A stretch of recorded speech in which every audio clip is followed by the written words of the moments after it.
सांसों की जरूरत है जैसे, सांसों की जरूरत है जैसे, जिंदगी के लिए मुझे एक सनम चाहिए, आशिकी के लिए हर एक सनम चाहिए, आशिकी के लिए, आशिकी के लिए। हेलो दोस्तों, मैं पीयूष कुमार तिवारी, यूएस गाइडेंस में आपका स्वागत है।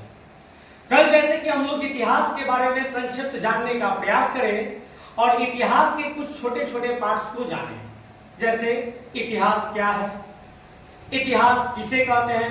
यदि आप नहीं देखे हैं तो कृपया मेरा प्लेलिस्ट में सबसे पहला पार्ट देख लें। आप एक भारत पार्ट फर्स्ट होगा, उसको आप देखिए और उसको देखने के बाद समझने का प्रयास करें। आज हम लोग दूसरे पार्ट की तरफ बढ़ने का प्रयास किए हैं और आज इतिहास के कुछ अहम बातों को जानने का प्रयास करेंगे। इतिहास एक बहुत छोटा शब्द है, ये कल भी बताए थे और आज भी बता रहे हैं। बशर्ते इसको ढंग से पढ़ा जाए तो इसके अंदर इतनी दरवाजाएं हैं कि दरवाजाएं खोलते खोलते आप थक जाइएगा। बशर्ते इतिहास कभी थकने वाला नहीं है। इतिहास को बहुत अच्छे तरीके से पढ़ने के लिए, अध्ययन करने के लिए इतिहास को 3 भागों में बांटा गया है।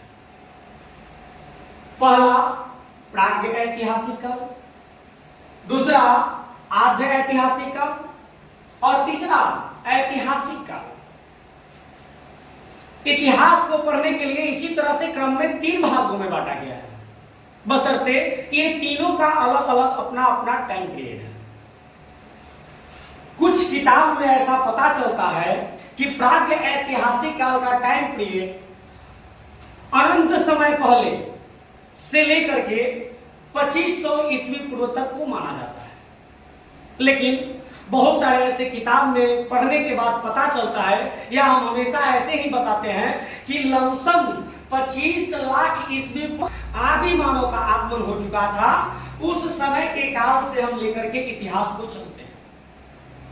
इसको हम लोग 25 लाख ईस्वी पूर्व से लेकर के 25,000 ईस्वी पूर्व को मानते हैं। इस टाइम पीरियड को हम लोग प्राग्ञ ऐतिहासिक काल से, प्राग्ञ ऐतिहासिक काल के नाम से जानते हैं। दूसरा आद्य ऐतिहासिक काल। जब प्राग्ञ ऐतिहासिक काल अंत होता है तो आद्य ऐतिहासिक काल का क्या होता है? आगमन होता है। और इसका आगमन 2500 ईस्वी पूर्व से लेकर के 600 ईस्वी पूर्व को माना जाता है। और जब आद्य ऐतिहासिक काल खत्म होता है तो ऐतिहासिक काल आता है, और ऐतिहासिक काल का मानना है कि 600 ईस्वी पूर्व से लेकर के 1947 तक चला था। 1947 वो कहा जाता है जिसके कारण हम लोग को क्या, उस समय बहुत आजादी करने के लिए, अपने देश को आजादी दिलाने के लिए बहुत सारे वीर पुरुष क्या हो गए, अपने आप को कुर्बान हो गए। और उस समय के पहले को हम लोग इतिहास के अंदर पढ़ते हैं, और जब इसको इसके बाद पढ़ने का प्रयास करते हैं तो हम लोग क्या, पॉलिटिकल साइंस कहिए या 1947 के बाद का इतिहास कहिए। ऐसे इतिहास में बाबू सभी लोग 3 ही खंड में पढ़ाते हैं, लेकिन कभी कभी हम भी क्या करते हैं, 3 खंड के सिवाय चौथा खंड भी डालते हैं। क्या? आजादी के बाद, मतलब 1947 के बाद, वो भी इतिहास ही कहलाता है। अब देखिए, बात ऐसा है कि प्राग्ञ ऐतिहासिक काल जो था, उस समय आदि मानव किसी लिपि से परिचित नहीं थे, किसी लिपि के बारे में जानते ही नहीं थे। उस समय आदि मानव किसी लिपि से परिचित नहीं थे। दूसरा, भाषा। जब लिपि से परिचित है ही नहीं तो भाषा का ज्ञान क्या और होगा, वो भी नहीं था इनके पास। भाषा के बाद साहित्य, साहित्य का विज्ञान इन लोगों के पास नहीं था। लिपि था ही नहीं, भाषा था ही नहीं, तो साहित्य क्या उनके पास ऊपर से चला आता? बिल्कुल नहीं, कदापि नहीं हो सकता है।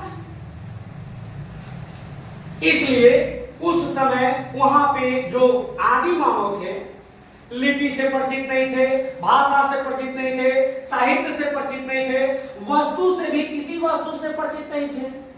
वस्तु के साथ साथ उनका कोई समाज नहीं होता था, अकेले जीवन अखंड राज्य जीते थे, कोई उनका समाज नहीं था। समाज के साथ साथ कोई घर द्वार भी नहीं था, आवास भी नहीं था, किला भी नहीं था, महल भी नहीं था। वो लोग क्या जमीन के अंदर गुफा खन करके रहने का प्रयास करते रहते थे। साथ ही साथ उनको धातु का भी नॉलेज नहीं था। इसलिए इस काल को हम लोग लिखित साक्ष्य न प्राप्त होने के कारण इसे काल को प्राग ऐतिहासिक काल कहते हैं। जब प्राग ऐतिहासिक काल समाप्त होता है, धीरे धीरे आदि मानव शब्द होने लगते हैं। आदि मानव शब्द होने के बाद धीरे धीरे आगे बढ़ने का प्रयास करते हैं और आद्य ऐतिहासिक काल में चले आते हैं। आद्य ऐतिहासिक काल में जैसे ही वो आते हैं, अपने आप को थोड़ा सा डेवलप करने लगते हैं और सबसे पहले लिपि की जानकारी उन लोगों को प्राप्त होने लगती है। जब लिपि जानते हैं तो उन लोगों को भाषा की भी जानकारी प्राप्त होने लगती है। भाषा के साथ साथ समाज बनाना शुरू कर देते हैं। समाज के बाद वो आवास बनाना, अपना घर बनाना, मकान बनाना भी शुरू कर देते थे, शुरू कर दिए थे। और उसके बाद वहां पे उन लोगों को धातु का भी प्राप्ति हो गया था। और यह काल को हम लोग आद्य ऐतिहासिक काल के नाम से जानते हैं। इस काल में मनुष्य सभ्य से सभ्यता का निर्माण करने का प्रयास करने लगे थे। सभ्य से सभ्यता का निर्माण करने का प्रयास करने लगे थे। इस समय आदि मानव या मानव जो भी कहा जाए, मानव अपने आप को धीरे धीरे डेवलप करने लगे और डेवलप करने के बाद इन्होंने क्या किया, दो सभ्यता का निर्माण किया जो भारत का सबसे प्रथम सभ्यता माना जाता है। उस सभ्यता को हम लोग सिंधु घाटी सभ्यता के नाम से जानते हैं। और एक दूसरा सभ्यता का निर्माण हुआ जिस सभ्यता का नाम क्या होता है, वैदिक सभ्यता होता है। हड़प्पा सभ्यता, सिंधु घाटी सभ्यता इसी का ही नाम है, जो हम लोग फर्स्ट चैप्टर हड़प्पा सभ्यता और सिंधु घाटी सभ्यता पढ़ते हैं क्लास 6 में। लेकिन आप एक बात और ध्यान दीजिएगा, इससे पहले एक सभ्यता और आती है जो हम लोग क्या स्टोन एज के नाम से जानते हैं। स्टोन एज जिसको हम लोग क्या पाषाण काल के नाम से जानते हैं। पाषाण काल जो कि प्राग ऐतिहासिक काल के अंदर में होता है। प्राग ऐतिहासिक काल का ही दूसरा नाम पाषाण काल कहा जाता है। इसमें वैदिक सभ्यता आता है और वैदिक सभ्यता में हम लोग क्या किस धातु का खोज किए, दूसरा पहला धातु क्या हुआ कांसा और दूसरा क्या हुआ लौह। लौह को हम लोग लोहा के नाम से जानते हैं। धीरे धीरे आदि मानव लोग अपने आप को डेवलप करने का प्रयास किया और प्रयास करने के बाद ऐतिहासिक काल में चले। ऐतिहासिक काल में उन्होंने क्या लिखने का साक्ष्य प्राप्त हो गया, पढ़ने का साक्ष्य प्राप्त हो गया, साथ ही साथ उसे पढ़ा भी जा सकता था। जो भी चीज इन लोग को मिल रहा था वो चीज पढ़ने का प्रयास कर रहे थे और पढ़ भी लेते थे। इसमें विदेशियों का क्या होता है, विवरण मिलता है। जब हम लोग पढ़े तो विदेशियों का विवरण मिला और विदेशियों के विवरण के अनुसार हम लोग क्या करते हैं, इतिहास को 3 भाग में फिर बांट करके पुनः पढ़ने का प्रयास करते हैं। और पहला होता है प्राचीन काल, मध्यकाल और तीसरा आधुनिक काल के नाम से जानते हैं। एक बात और नोट, जो हम आप लोग को ईस्वी और ईस्वी पूर्व बता रहे थे उस पर 2 लाइनें हम लोग आप लोग बात करेंगे, हम आपसे बात करेंगे। सबसे पहला बात यह है कि सबसे पहले शून्य काल को देखेंगे और शून्य काल में ईसा मसीह जी का जन्म होता है। और शून्य काल से पहले जितनी भी तारीख को घटी घटनाएं जो हुई थी वैसे चीज को हम लोग ईस्वी पूर्व के अंदर रखते हैं। और ईसा मसीह के जन्म के बाद जो भी काल होता है या जो भी तारीख को घटनाएं घटती है उसको हम लोग ईस्वी के नाम से जानते हैं। इसका इंग्लिश नेम कभी कभी बीसी लोग बोलते हैं, बीसी के बाद कभी कभी बीसीई बोलते हैं और बीसीई के बाद कभी कभी बीपी के भी नाम से जानते हैं।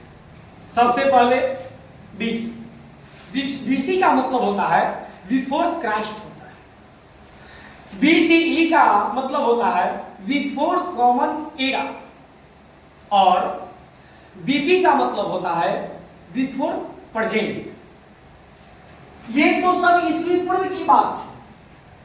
यदि ईस्वी में चला जाए तो ईस्वी को भी हम लोग दो इंग्लिश नेम से जानते हैं, पहला एडी और दूसरा सी। एडी का मतलब होता है एनो डोमिनी और सी का मतलब होता है कॉमन एरा। ये इतिहास का कुछ अहम पार्ट्स था जो हम लोग बेसिक जानने का प्रयास किए, और अब से हम लोग सीधा इस पॉइंट को आधुनिक भारत के इतिहास पर लेकर चलेंगे, और आधुनिक भारत का इतिहास में वर्ल्ड हिस्ट्री पढ़ने वाले हैं, विश्व का इतिहास पढ़ने वाले हैं, और विश्व के इतिहास में 9th का एनसीईआरटी का फर्स्ट चैप्टर फ्रांस की क्रांति पढ़ेंगे।